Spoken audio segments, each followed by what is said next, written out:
Assalamualaikum warahmatullahi wabarakatuh.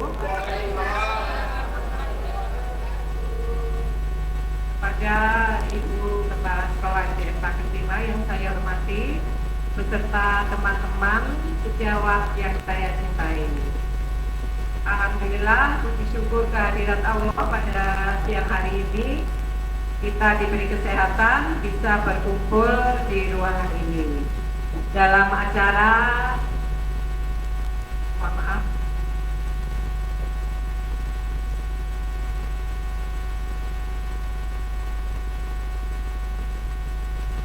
diseminasi pemahaman kepada rekan guru di SDN Pakistima Surabaya.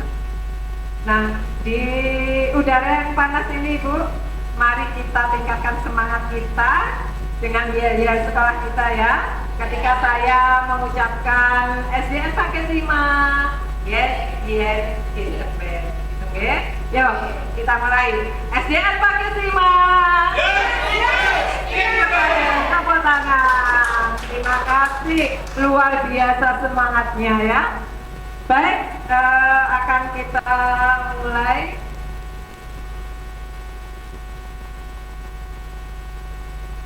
Di sini saya akan menyebarkan pemahaman dan penerapan pengalaman budaya positif. Salah satu tanggung jawab dari seorang guru adalah bagaimana menciptakan suatu lingkungan positif yang terdiri dari warga sekolah yang saling mendukung, saling belajar, saling bekerja sama sehingga tercipta kebiasaan-kebiasaan baik. Dari kebiasaan baik itu akan tumbuh menjadi karakter-karakter baik warga sekolah dan pada akhirnya akan membentuk suatu budaya positif. Konsep inti budaya positif pertama adalah perubahan paradigma belajar. Selanjutnya, disiplin positif. Ketiga, motivasi perilaku manusia. Kebutuhan dasar manusia, posisi kontrol restitusi, keyakinan kelas, dan segitiga restitusi. Baiklah, untuk yang pertama, saya akan berbagi ya, ini ilmu yang saya dapat selama ini tentang pembelajaran dengan paradigma baru.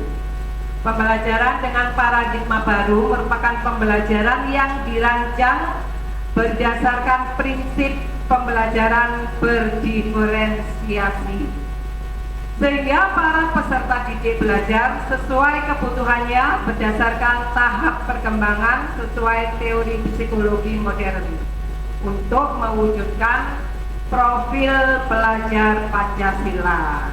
Ya, di sini sudah sering dan sudah banyak kita pahami ya bahwa profil pelajar Pancasila ini satu, beriman dan bertakwa kepada Tuhan Yang Maha Esa, berkebinekaan global, bergotong royong, kreatif, bernalar kritis, dan mandiri. Selanjutnya, saya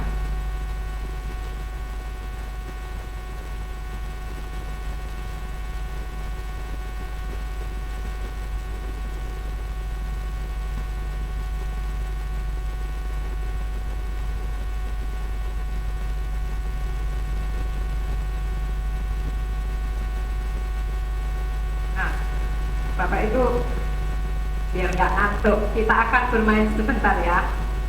Bermain di masa kecil kita, coba buka ya. Ketika panjenengan memiliki sebuah benda yang menurut panjenengan berharga, disembunyikan di genggaman tangan kita ya. Coba kita bayangkan, kita punya benda yang berharga, kita genggam, lalu tiba-tiba ada teman kita yang datang. Kok pose itu? Coba dibuka. Nah, gimana? Menurut Bapak Ibu, Bapak Ibu mau membukanya apa tetap menutup tangan tersebut? Membuka.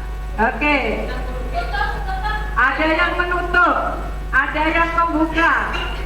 Baik, itu yang dilakukan Bapak Ibu ya. Jadi ketika teman kita, kalau kita ingin melindungi benda tersebut, ketika teman kita meskipun mau bukaan, tak kasih uang, terus dibujuk-bujuk sampai dibuli-buli, ketika kita tidak mau membuka, apakah tangan kita akan terbuka? Tidak. Tetapi tadi ada jawaban akan membuka.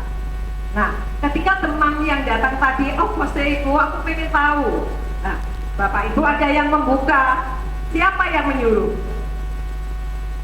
Yang menyuruh membuka tangan tadi siapa? Teman. Terus Bapak Ibu mau membukanya ya? Oke. Sebenarnya membuka dan menutup ini kontrolnya ada pada siapa? Diri kita sendiri. Kalaupun kita nggak kepingin membuka, meskipun dibujuk apa-apa ya tetap nggak mau kan? Kalau diri kita nggak mau membuka. Tapi kalau memang diri kita, oke, aku buka. Meskipun temannya ada yang meminta, tapi karena kita mau membuka, berarti ya akan terbuka tangan kita. Itulah kontrol berada pada diri kita masing-masing, bukan orang lain yang mengontrol kita. Ya, jadi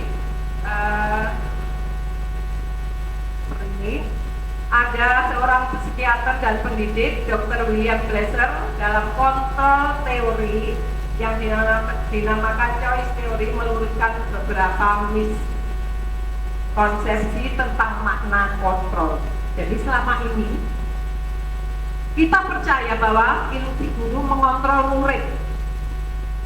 Sudah dijelaskan tadi bahwa mau membuka atau menutup, kontrol ada pada kita.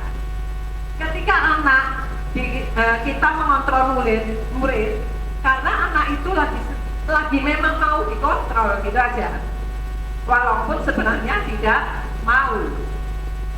Ilusi yang kedua adalah bahwa semua penguatan positif, efektif, dan bermanfaat.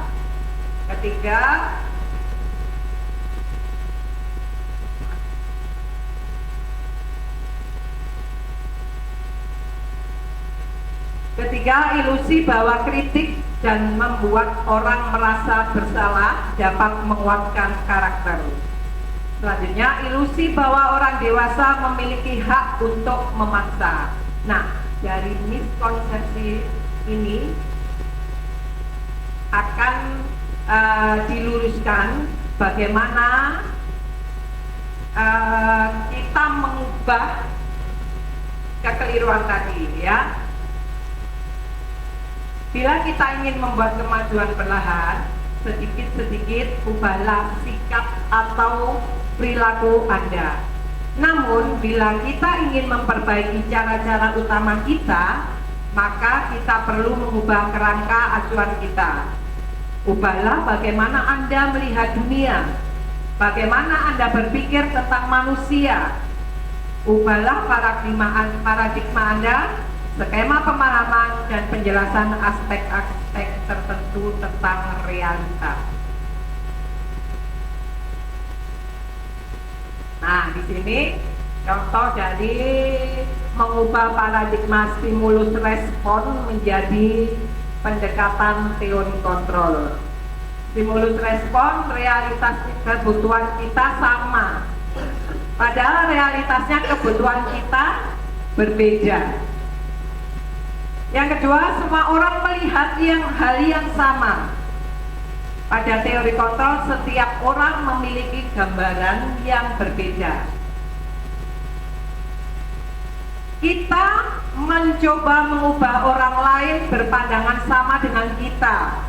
Teori kontrolnya, kita berusaha memahami pandangan orang lain tentang dunia. Jadi kita tidak boleh memaksakan. Perilaku buruk dilihat sebagai suatu kesalahan. Padahal di teori kontrol, semua perilaku memiliki tujuan. Stimulus respon, orang lain bisa mengontrol saya. Tadi sudah kita coba ya. pada teori kontrol, hanya Anda yang bisa mengontrol diri Anda. Saya bisa mengontrol orang lain. Teori kontrolnya, Anda tidak bisa mengontrol orang lain. Stimulus respon, pemaksaan ada pada saat bujukan gagal. Teori kontrolnya, kolaborasi dan konsensus menciptakan pilihan-pilihan baru. Stimulus respon yang terakhir adalah model berpikir menang atau kalah. Teori kontrolnya adalah model berpikir menang-menang. Ya, jadi ini yang perlu kita rubah dalam paradigma stimulus respon. Berikutnya adalah disiplin positif. Ketika Bapak Ibu mendengar kata disiplin, apa yang ada di benak Bapak Ibu? Apa? Ketika dengar kata disiplin, taat peraturan, patuh, tertib, mungkin hukuman ya. Ya, oke, baiklah. Disiplin positif. Kebanyakan orang akan menghubungkan kata disiplin dengan tata tertib, teratur, dan kepatuhan pada peraturan. Benar sekali yang tadi Bapak Ibu sampaikan ya. Kata disiplin juga sering dihubungkan dengan hukuman. Padahal itu sungguh berbeda. Karena belajar tentang disiplin positif tidak harus dengan memberikan hukuman. Bahkan itu yang seharusnya kita hindari, walaupun itu alternatif terakhir ya, tapi kita mencoba untuk menghindari hukuman pada siswa. Disiplin positif berasal dari bahasa Latin disciplina yang artinya belajar. Arti asli dari kata disiplin ini juga berkonotasi dengan disiplin diri, yang mereka bisa bertanggung jawab terhadap apa yang dilakukannya karena mereka mendasarkan tindakan mereka pada nilai-nilai kebajikan universal. Tujuan dari disiplin positif adalah menanamkan motivasi pada siswa untuk menjadi orang yang mereka inginkan dan menghargai diri sendiri dengan nilai-nilai yang mereka percaya. Ketika seorang murid sudah memiliki motivasi tersebut, mereka akan memiliki motivasi intrinsik. Itu motivasi yang lahir dari hati mereka sendiri. Ya, ketika mereka sudah memiliki motivasi intrinsik, hal ini akan berdampak panjang. Ya, motivasi yang tidak akan terpengaruh pada adanya hukuman atau hadiah. Karena motivasi itu sudah dari dalam diri siswa tersebut, itu kuat Bapak Ibu. Meskipun ada hukuman, ya dia tetap menjalankan apa yang dia percaya, kebaikan itu tadi. Walaupun ada hadiah, dia juga teguh terhadap pendiriannya, seperti itu ya. Nah, kita sebagai pendidik, tujuan kita adalah menciptakan anak-anak yang memiliki disiplin diri sehingga mereka bisa berperilaku dengan mengacu pada nilai-nilai kebajikan universal dan memiliki motivasi intrinsik bukan ekstrinsik. Ketika siswa memiliki motivasi ekstrinsik berarti dari luar bukan dari dalam hatinya, dia akan mudah terpengaruh. Ketika gurunya akan memberi hukuman, dia akan takut. Memberikan hadiah gurunya, dia akan berjuang keras. Tetapi kalau dia memiliki motivasi intrinsik dari dalam dirinya, dia akan menjadi manusia yang berkarakter, bertanggung jawab, mandiri, seperti itu. Bagaimana nilai-nilai kebajikan itu? Nilai kebajikan adalah sifat-sifat positif manusia yang merupakan tujuan mulia yang ingin dicapai setiap individu. Nilai-nilai kebajikan juga disebut nilai yang telah disepakati bersama, terlepas dari suku bangsa, agama, bahasa maupun latar belakangnya. Saya di sini mengambil contoh nilai kebajikan dari suatu institusi atau organisasi yang sudah sering ini familiar, yang sudah dekat sekali dengan kita adalah profil pelajar Pancasila, yaitu beriman, bertakwa kepada Tuhan Yang Maha Esa, dan berakhlak mulia, mandiri, bernalar kritis, berkebinekaan global, bergotong royong, dan kreatif. Saya juga mengambil contoh dari IPO Primary Youth Program. Sikap murid yang toleransi itu terdiri dari apa saja? Rasa hormat, integritas, mandiri, menghargai, antusias, empati, keingintahuan, kreativitas, kerjasama, percaya diri, dan komitmen. Satu lagi saya mengambil contoh keterampilan hidup, dapat dipercaya, lurus hati, pendengar yang aktif, tidak merendahkan orang lain, dan memberikan yang terbaik dari diri. Baik, akan saya lanjut. Nah, dalam kehidupan manusia itu mempunyai kebutuhan. Nah, di sini saya akan membagikan kebutuhan dasar manusia.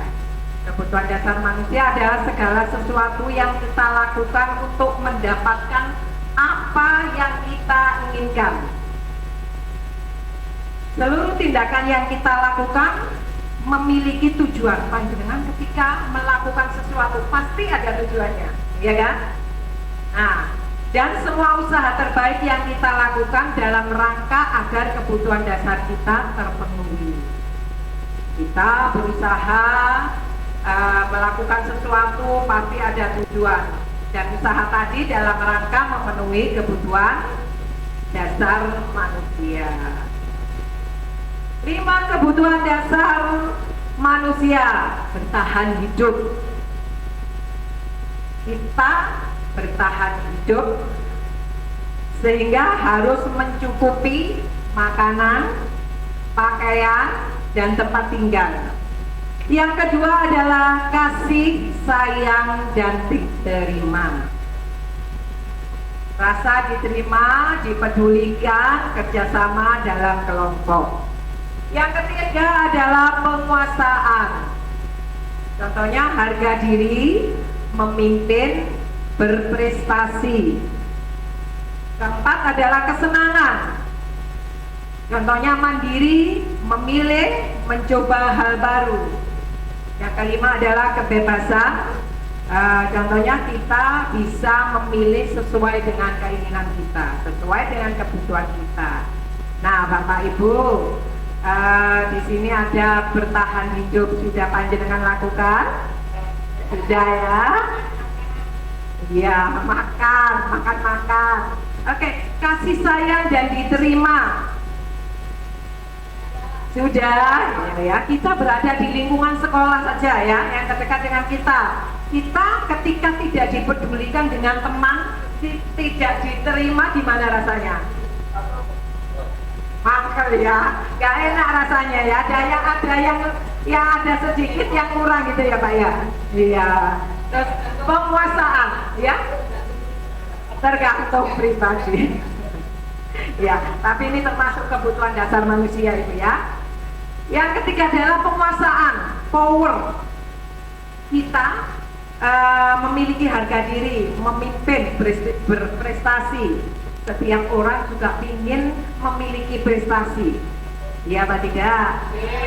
Meskipun itu dalam hal yang sepele ya. Setiap manusia kepingin seperti itu. Kesenangan. Sudah Bapak Ibu peroleh? Sudah ya, ada yang kurang? Ya, alhamdulillah. Kurang lama kesenangannya. Ya baiklah, saya kira Bapak Ibu yang ada di SDN Pakis 5 ini sudah mendapatkan kesenangan ya, karena semuanya wajahnya berseri-seri. Ya. Dan yang terakhir adalah kebebasan. Terkadang kita sebagai manusia memang butuh bebas, tidak didikte. Ya, apa boten? Iya ya. Jadi bisa memilih sesuai dengan keinginan kita, sesuai dengan kebutuhan kita, seperti itu. Baiklah, saya lanjut. Nah, di sini ada kasus. Tahun ini Dimas genap berusia 17 tahun. Ia senang sekali ketika ayahnya mulai mengajarkan cara menyetir mobil. Setiap akhir pekan ia berlatih menyetir. Ia terlihat senang sekali berlatih sampai akhirnya ia bisa menyetir mobil dengan baik dan lancar.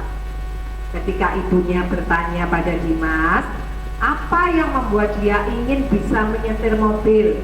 Ketika jawaban Dimas adalah seperti ini, kebutuhan apa yang ingin dia penuhi? Tadi kita kan sudah belajar 5 kebutuhan dasar ya. Coba, aku merasa bangga dan keren. Termasuk apa ini? Yang 5 tadi Bapak Ibu. Apa? Penguasaan. Coba kita lihat. Yeay, luar biasa. Selanjutnya, biar bisa jalan-jalan naik mobil sama teman-temanku. Apa? Kesenangan. Ada yang lain? Kesenangan semuanya? Kebebasan. Baiklah, kita lihat. Iya. Kepingin diterima karena bersama-sama dengan temannya, ya. Oke, aku senang bisa pergi ke tempat-tempat yang aku suka. Kesenangan, kebebasan, kesenangan, kebebasan. Baiklah, akan kita lihat. Kebebasan. Dan yang terakhir adalah menyetir mobil itu seru. Kesenangan. Bisa loh ini anaknya. Anaknya kan bisa. Menyetir mobil itu seru. Ya Pak, kita lihat ya. Luar biasa, tepuk tangan untuk Bapak Ibu. Oke, baiklah, kita lanjutkan. Nah, sudah saya katakan tadi di depan bahwa tentang motivasi ya. Motivasi perilaku manusia. Itu orang melakukan sesuatu itu berdasarkan keinginan dari dalam atau hanya sekedarnya ya. Di sini menghindari dari ketidaknyamanan atau hukuman. Ini akan memunculkan motivasi ekstrinsik, bukan dari dalam berarti, hanya sekedar karena melakukan sesuatu karena takut dihukum. Yang kedua, mendapat imbalan atau penghargaan. Ini pun masih motivasi ekstrinsik. Dia melakukan sesuatu mau karena aku nanti akan dapat hadiah, aku nanti akan dapat uang. Seperti itu. Contohnya ketika banyak ya nenek-nenek mungkin atau ibu-ibu ya, ketika meminta anak untuk berpuasa akan memberikan nek posone nutup dapat 10.000. Nah, itu kan berarti imbalan. Nah, di hati anak itu masih merupakan motivasi ekstrinsik. Dia mau melakukan karena ada imbalan, ada iming-iming. Jadi bukan dari lubuk hatinya ya, dan itu tidak akan berproses lama. Ketika nggak ada hadiah, you tidak melakukan seperti itu ya. Yang ketiga adalah menjadi orang yang mereka inginkan dan menghargai diri sendiri dengan nilai-nilai yang mereka yakini. Nah, ketika anak atau seseorang bermotivasi menjadi orang yang seperti ini, maka itu motivasi intrinsik, sudah dari dalam, dan itu jangka panjang. Jadi meskipun dikasih hadiah, meskipun ada hukuman, tidak terpengaruh karena mereka meyakini nilai-nilai yang sudah diyakininya, ya. Selanjutnya, hukuman atau konsekuensi. Dalam menjalankan peraturan ataupun keyakinan kelas, bila mana ada suatu pelanggaran, tentunya ada sesuatu yang harus terjadi. Ketika Bapak Ibu melihat anak-anak didiknya melanggar, apa reaksi Bapak Ibu? Marah, kecewa, memberikan peringatan. Baik ya. Baik, tindakan terhadap suatu pelanggaran pada umumnya berbentuk hukuman atau konsekuensi. Pernahkah Bapak melakukan seperti itu? Pernah, Bapak Ibu pernah ya? Iya. Tidak apa-apa ya, nanti akan kita perbaiki setelah mendapatkan ilmu dari acara diseminasi ini, ya. Baiklah. Hukuman bersifat tidak terencana atau tiba-tiba. Anak atau murid tidak tahu apa yang akan terjadi dan tidak dilibatkan dalam membuat hukuman. Itu hukuman. Jadi hanya pada satu pihak. Kalau konsekuensi kira-kira apa Bapak Ibu? Kesepakatan bersama, betul sekali ya, kita lihat itu. Konsekuensi sudah terencana atau sudah disepakati, sudah dibahas dan disetujui oleh murid dan guru. Jadi kalau konsekuensi, kita sudah bicara sama anak-anak. Kalau kamu melanggar A, konsekuensinya seperti ini. Kalau kamu melanggar B, konsekuensinya seperti ini. Jadi antara murid sama guru sudah tahu, ya, sebab akibatnya sudah tahu. Tapi kalau hukuman tadi sifatnya tidak terencana dan yang menentukan hanya gurunya, siswanya tidak tahu. Contoh di sini ada contoh hukuman dan konsekuensi.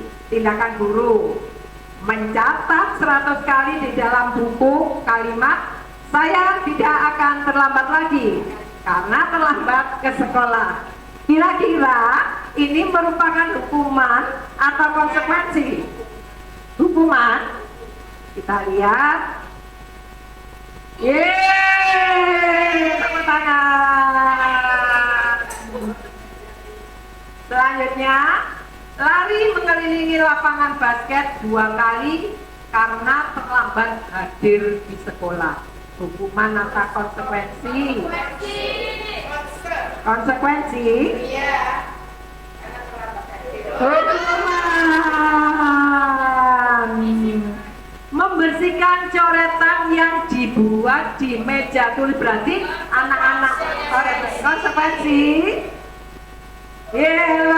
Luar biasa, betul ya. Selanjutnya adalah murid diminta untuk push up 15 kali karena tidak menggunakan masker. Hukuman? Yeay, luar biasa. Dan yang terakhir, menggantikan kertas tugas teman yang telah dicoret-coret. Konsekuensi. Ya, luar biasa, tepuk tangan untuk dia sampai 5.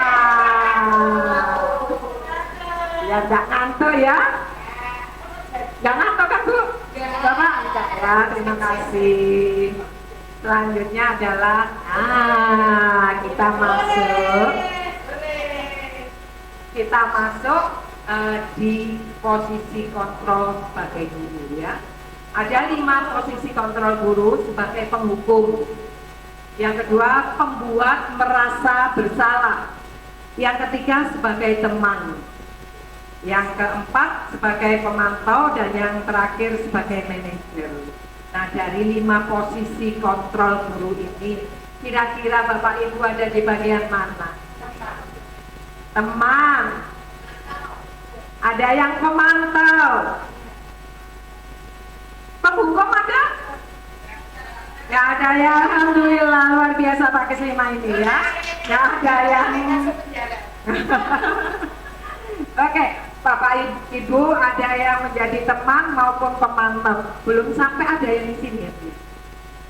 Belum ya. Kita belajar bersama-sama ya. Nah, baik penghukum. Ini ada kasus siswa tidak memakai atribut lengkap saat upacara bendera. Sudah sering terjadi ya di sekolah kita ya. Nggak sering sih, tapi pernah terjadi ya. Hormat pada bendera selama 1 jam. Termasuk apa? Hukuman ini ya. Berapa kali ibu harus beritahu kamu? Kamu selalu mengecewakan ibu. Ini termasuk membuat rasa bersalah. Ketika kita mengucapkan seperti ini, kamu selalu mengecewakan ibu. Berarti anaknya itu bersalah kan?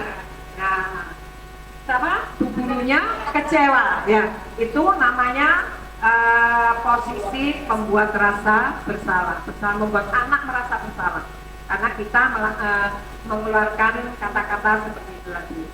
Ayo dong ikutan aturan sekolah sebagai teman. Bahasa yang kita gunakan sebagai teman agar mereka dekat, tidak takut kepada kita ya. Kita gunakan bahasa sebagai teman. Selanjutnya adalah kamu sudah melanggar peraturan sekolah. Kamu tahu konsekuensinya? Setelah upacara, beli atribut di koperasi dan jangan diulang. Nah, ini sebagai pemantau. Jadi kita memantau anak dengan memberikan konsekuensinya apa yang dilakukan oleh siswa tersebut. Yang terakhir adalah apa kamu tahu kesalahanmu? Bagaimana cara memperbaikinya? Ini sebagai manajer. Jadi kita selain menuntut anak untuk tidak mengulangi lagi, kita juga berdialog dengan siswa tersebut, memikirkan bagaimana cara menyelesaikan. Ya, tindakan apa yang harus diperbaiki?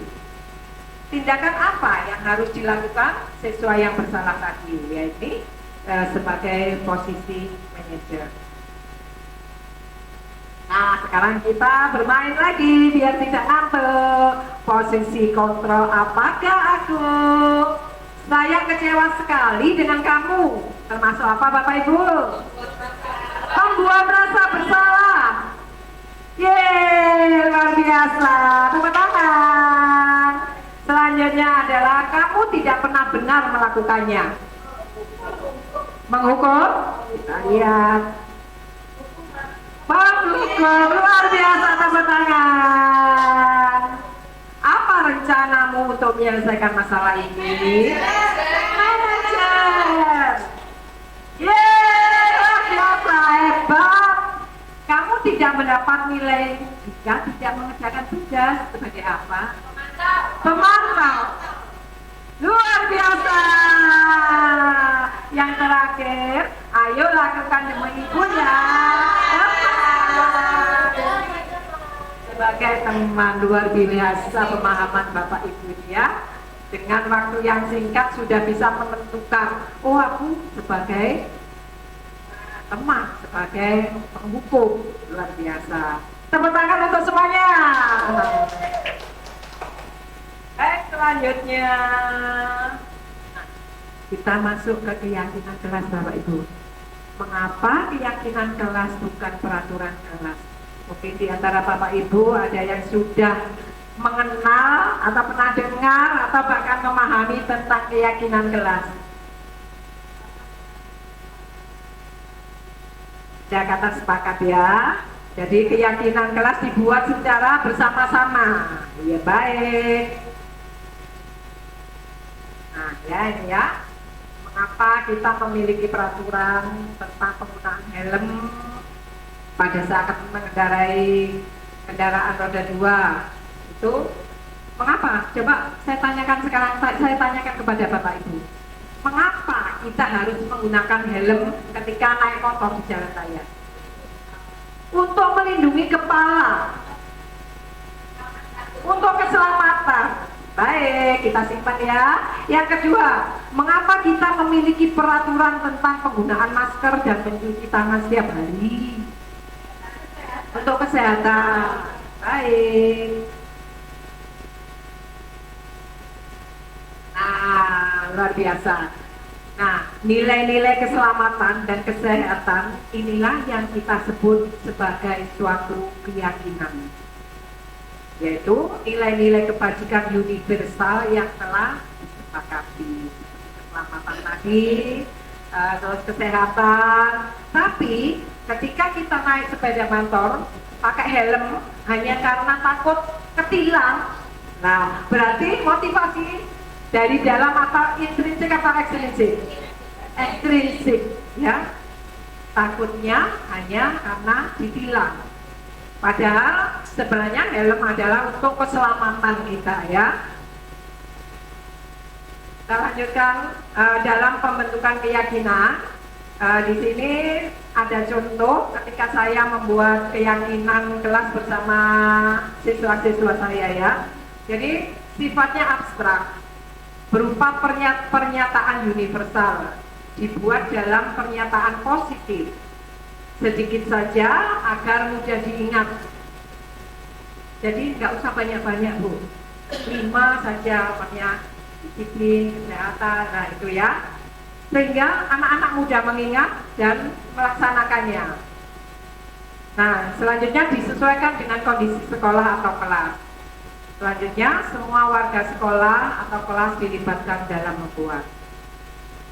Dalam membuat keyakinan, semua anak didik kita di dalam kelas itu kita libatkan. Anak-anak bisa menuliskan di papan, biar sampai penuh ya Bu, tidak apa-apa ya, sampai penuh menulis di papan apa yang ada di hati mereka, ya, biar dikeluarkan, ya, tempat curahan, ya. Mungkin Bapak Ibu bisa melalui kertas post-it itu yang warna-warni, mungkin lebih menarik ya buat anak-anak. Di situ dikasih dia menuliskan apa, langsung kita tempel di papan. Nah, lalu kita akan menyamakan yang kira-kira oh ini sama-sama kita satukan, lalu diambil soalnya pemakaian helm tadi berarti keselamatan seperti itu ya, ke kalimat yang lebih nilai-nilai ke universal. Kalau sudah disepakati semua, kita sebagai guru bisa membuat posternya. Nah, anak-anak juga tanda tangan, semuanya melakukan tanda tangan ya. Berarti semua sudah sepakat ya, seperti itu. Poster jadi kita tempel di kelas seperti itu ya. Baik, kita lanjutkan. Nah, di sini ada peraturan dan keyakinan kelas. Peraturan, selalu kembalikan buku ke tempatnya. Nah, ada peraturan ini, peraturan-peraturan ya. Keyakinan kelasnya muncullah, berarti masuk ke tanggung jawab. Yang kedua, dilarang mengganggu orang lain. Keyakinan kelasnya menjadi menghormati orang lain. Hadir di sekolah 15 menit sebelum pembelajaran dimulai, itu peraturan. Keyakinan kelasnya menjadi menghormati orang lain, berkomitmen, juga termasuk disiplin ya. Dilarang melakukan kekerasan. Keyakinan kelas kita, keselamatan, menghormati orang lain. Peraturan, dilarang menggunakan narkoba, berarti termasuk kesehatan, itu keyakinan kelasnya. Bergantian atau menunggu giliran, keyakinan kelasnya menghormati orang lain, bersabar, nah kita ajari seperti itu. Gunakan masker, berarti kesehatan, juga keselamatan ya. Jangan berlari di kelas atau koridor, berarti termasuk keselamatan atau keamanan. Ini contoh-contoh dari keyakinan kelas. Nah, sampailah kita pada segitiga restitusi. Bapak Ibu, kok kelihatan ngantuk? Kita tunggu sebentar ya. Kalau saya bilang tebo 1, cik, bilang cik ya. Kalau tebo 2, bu. ininya yang ditepuk, pahanya ya. Baiklah, ya kita refreshing sebentar. Tepuk satu, satu, satu, satu. Tepuk dua, tepuk dua, dua, dua, dua, dua, satu. Satu, satu, dua. Satu, dua ya, kebakaran. Baiklah, biar nggak ngantuk Bu ya. Baiklah, kita akan masuk ke segitiga restitusi ya. Segitiga restitusi adalah suatu proses menciptakan kondisi murid untuk memperbaiki kesalahannya dan mencari solusinya sehingga mereka dapat kembali ke kelompoknya dengan karakter yang lebih kuat. Jadi kembali lagi dikaitkan dengan manajer tadi Bu ya. Jadi kita anak melakukan kesalahan, kita tidak menghukum ya, tidak memberikan hukuman, namun kita mencari solusinya sehingga mereka dapat kembali ke kelompok, maksudnya ke kelompok belajarnya dan diterima kembali dengan teman-temannya seperti itu ya. Nah, segitiga restitusi ini terdiri dari 3 tahapan. Pertama, menstabilkan identitas. Yang kedua, memvalidasi tindakan yang salah. Dan yang ketiga, menanyakan keyakinan yang telah kita buat tadi dulu. Nah, kan keyakinannya sudah kita buat ya. Menstabilkan identitas. Berdasarkan prinsip membuat kesalahan adalah bagian dari pembelajaran. Jadi ketika anak salah, jangan langsung dihukum seperti itu ya. Jadi itu merupakan proses dari pembelajaran. Ketika dia pernah melakukan hal yang salah, kalau kita bisa mengarahkan, insya Allah dia tidak akan mengulangi kembali ya. Dengan kata-kata apa sebagai menstabilkan identitas ini kita gunakan dengan berbuat salah itu tidak apa-apa. Tidak ada manusia yang sempurna. Saya juga pernah melakukan kesalahan seperti itu. Kita bisa menyelesaikan ini. Bapak Ibu tidak tertarik mencari siapa yang salah, tapi Bapak Ibu ingin mencari solusi dari permasalahan ini. Kamu berhak merasa begitu. Apakah kamu sedang menjadi teman yang baik bukan dirimu sendiri?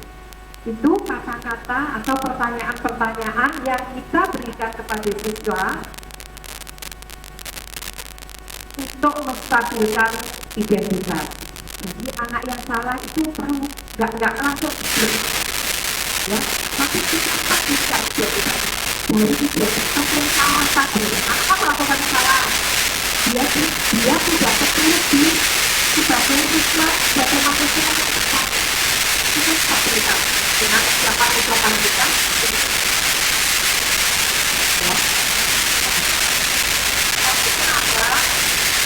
Validasi tindakan yang salah. Kita melakukan validasi tindakan yang menurut teori kontrol, tindakan manusia baik atau buruk pasti memiliki tujuan tertentu ya. Kita memvalidasi tindakan yang salah dengan cara membuat seperti ini. Padahal kamu bisa melakukan yang lebih buruk dari ini ya. Kamu pasti punya alasan mengapa kamu melakukan hal ini. Kamu patut bangga pada dirimu sendiri karena kamu telah melindungi sesuatu yang penting buatmu. Kamu boleh mempertahankan sikap itu, tapi kamu harus menambahkan sikap yang baru. Kita tak perlu ngotot-ngotot Bapak Ibu ya. Jadi nada bicara kita memberikan pertanyaan pada siswa datar-datar saja ya. Selanjutnya menanyakan keyakinan. Anak-anak sudah punya keyakinan jelas, mereka tahu keyakinannya apa saja. Nah, Teori kontrol menyatakan bahwa kita pada dasarnya termotivasi secara internal. Ketika identitas sukses telah tercapai, yang kita identitas yang pertama tadi Bu ya, menstabilkan identitas, langkah pertama tercapai, dan langkah kedua validasi tindakan yang salah itu sudah kita lakukan, maka anak akan siap dihubungkan dengan nilai-nilai yang dia percaya dan berpindah menjadi orang yang dia inginkan, yaitu nilai-nilai keyakinan yang sudah mereka buat di kelas secara bersama ya. Jadi kata-kata yang pertanyaan-pertanyaan yang kita berikan pada siswa seperti ini, apa yang kita percaya sebagai kelas atau keluarga? Apa nilai-nilai umum yang kita sepakati? Berarti keyakinan kelas akhir ini ya. Apa bayangan kita tentang kelas yang ideal? Kamu mau jadi orang seperti apa? Nah, itu kata-kata yang kita berikan pada siswa dalam menanyakan keyakinan. Jadi tiga hal atau tiga tindakan. Pertama tadi apa Ibu? Apa Pak? Menstabilkan identitas dari anak yang merasa bersalah. Dia tidak merasa bersalah lagi. Selanjutnya adalah memvalidasi tindakan mereka yang salah tadi. Yang terakhir adalah kita tanyakan keyakinannya, biar mereka berpikir mencari solusinya yang baik itu bagaimana, seperti itu ya. Nah selanjutnya, ini contoh ketika saya melakukan proses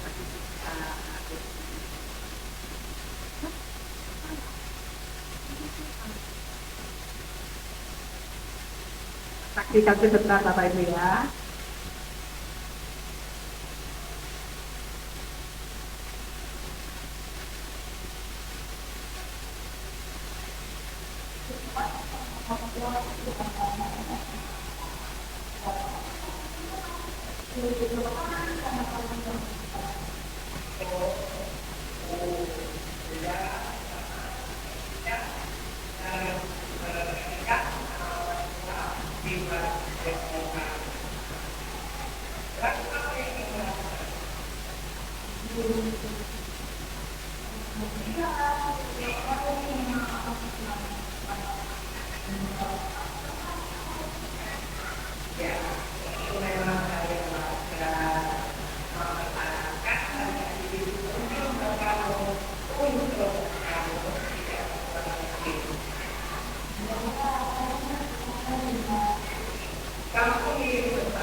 Baik, itu tadi contoh restitusi, segitiga restitusi yang sudah saya lakukan bersama anak hidup saya ya.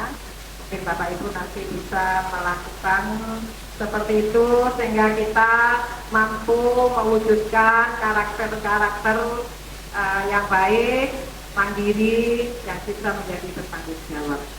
Ya Allah ya, amin, amin, ya Rabbal alamin. Nah, sekarang sebagai penutup saya akan membacakan standar nasional pendidikan dalam penerapan program disiplin positif. Hendaknya guru memiliki standar kepribadian profesional dan sosial yang baik, di mana guru mampu merefleksi pada posisi kontrolnya saat ini, bagaimana perjalanan dirinya sebagai seorang among atau posisi manajer dan menuntun murid-murid menjadi insan yang mandiri, merdeka dan bertanggung jawab. Jadi Bapak Ibu, kita sebagai guru mari kita sama-sama belajar ya untuk menjadi posisi manajer.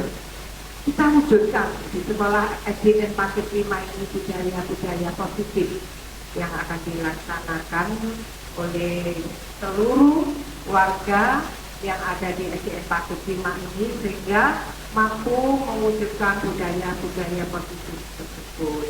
Dan kita yang ada di dalamnya sebagai pendidik ini, dan juga sebenarnya bukan hanya pendidik, tapi semua warga SDN Paket 5 ini, marilah kita melakukan contoh dari segitiga restitusi tadi dalam menyelesaikan masalah baik di sekolah maupun di rumah juga bisa dilakukan Bapak Ibu.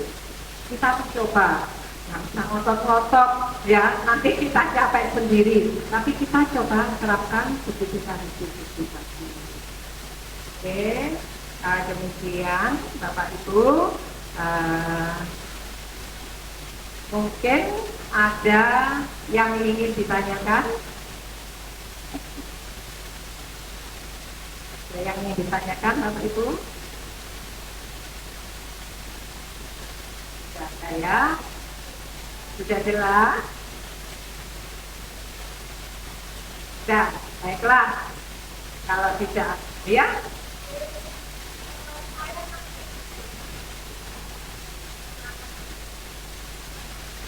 Baiklah. Terima kasih Ibu yang sudah menanyakan tentang kesenangan dan kebebasan.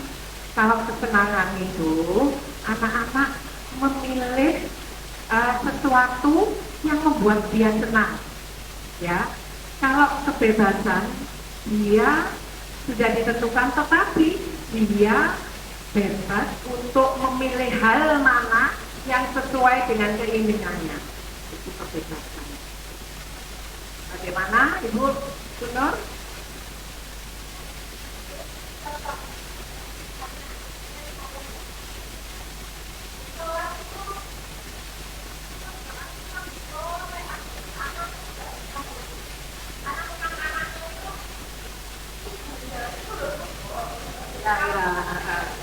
Ya.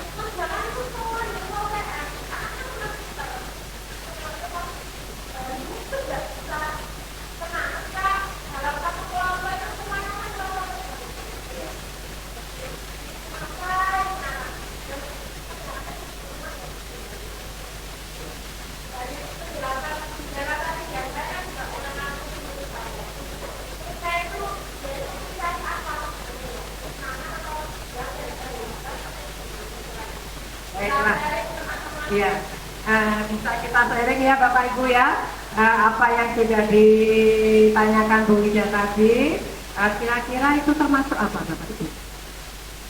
Kesenangan atau kebebasan ya?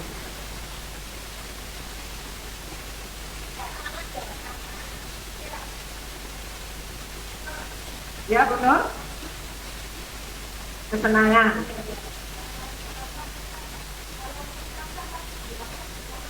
Gitu ya. Iya. Iya. Mungkin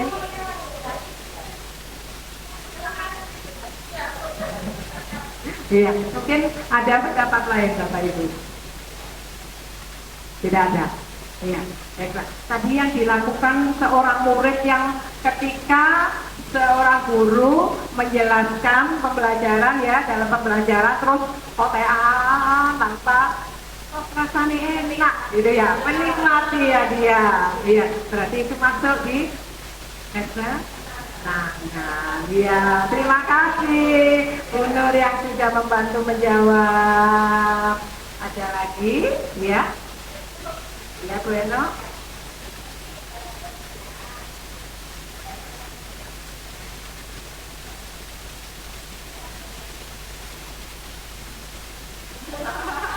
Menguap dengan bersuara. Ya.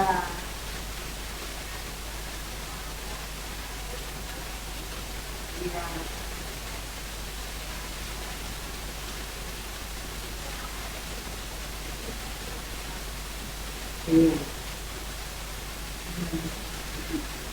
Kebutuhan apa yang belum terpenuhi ya?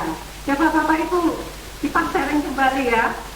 Tadi cerita dari Bu Erna, siswanya ada yang menguap, wah seperti itu, wah berulang kali. Ketika itu kebutuhan apa ya kira-kira yang kurang dari anak itu?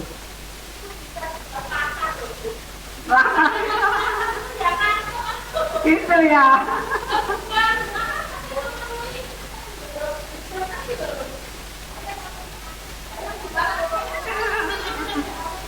Ya, kebutuhan apa Bapak Ibu yang apa? Yang kurang dari ya?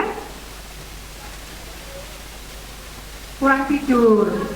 Berarti kurang tidur ya. Berarti kebutuhan hidup yang mana? Oh bisa juga ya, luar biasa banyak sekali ya masukan-masukan. Jadi dari Bu Nur tadi mungkin gurunya memberikan materi kurang menyenangkan, kurang kreatif. Oh materinya karena sulit sehingga dia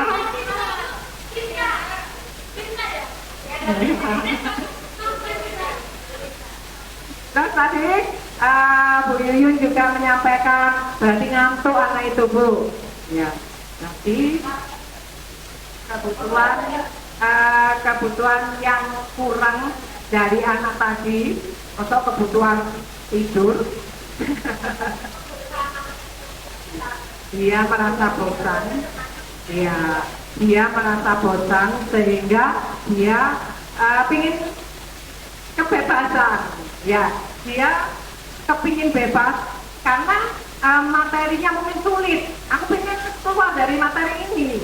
Terus mungkin cara penyampaian seorang guru kurang menarik sehingga bosan, aku ingin mari betul lah sehingga dia beraction. Oh seperti itu ya. Oke. Iya, tapi ketika sudah keluar kelas, maka dia akan merasa bebas, nggak ngantuk lagi, seperti itu. Jadi kebutuhan kebebasan ya, yang kurang pada siswa tersebut. Ya, monggo.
Ya, baik.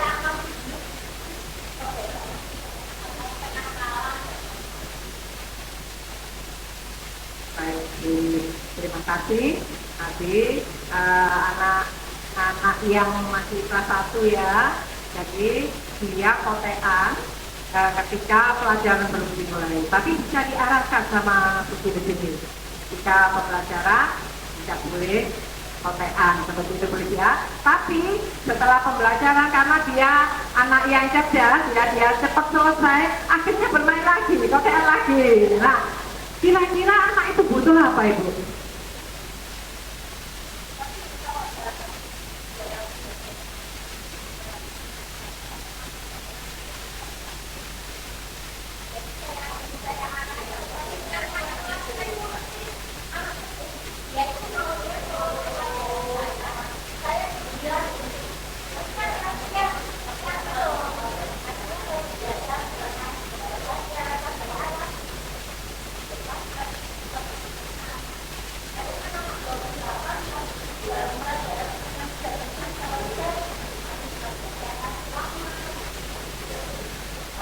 Ini ya, kita sebagai pendidik ini harus mampu menuntun anaknya untuk sesuai dengan kodrat dan sesuai dengan kodrat zaman ya.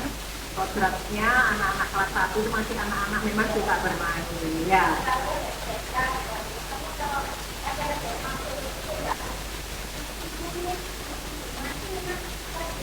Iya.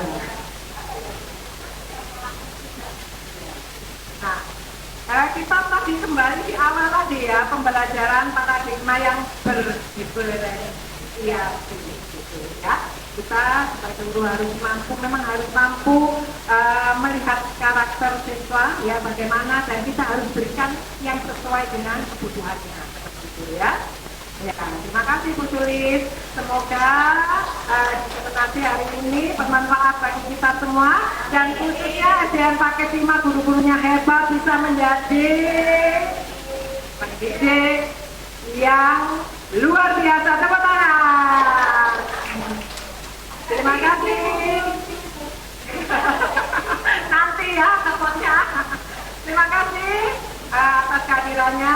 Mohon maaf apabila ada kata-kata dari saya yang tidak berkenan di hati panjenengan semua. Saya akhiri. Wassalamualaikum warahmatullahi wabarakatuh.